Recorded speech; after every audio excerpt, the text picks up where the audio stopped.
Guys, नमस्कार, प्रणाम। मैं अमित राजा। जात बानी ससुराया रऊ, फोन न करिहा हमरा के। जात बानी ससुराया रऊ, अरे फोन न करिहा हमरा के। सुन सुन, हम ना गली तीरे बन के उड़ जाबी। अरे भतरा से पहिले हमारा रहलू मिले तो आइब ससुरवा में। भतरा से पहिले हमारा रहलू मिले आइब ससुरवा में। भतरा से पहिले हमारा रहलू मिले आइब ससुरवा। मजबूरी सुनाए रऊ, यही से बनावतानी दूरी हो। अरे बाटे मजबूरी सुनाए रऊ, यही से बनावतानी दूरी हो। सैया के गैलू भुलाई कहत हऊ मजबूरी हो। पाई गलू सैया के गैलू भुलाई कहत हऊ मजबूरी हो। कैसे कहा था, कौने भाव से कहा था, उतार से कहा था, ध्यान सुनी।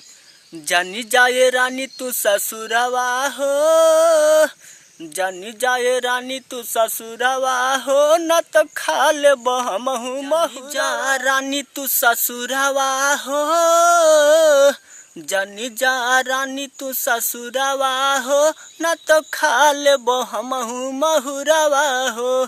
जानी जा रानी तू ससुरवा हो, न तो खा ले बहमहू महुरवा। पीछे बाटे यारऊ पूरा घर परिवार हो।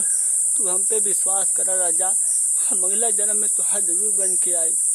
यह जन्म में हमार तुहार ना एक भाई, लेकिन अगले जन्म में हमार तुहार एक जरूर होई।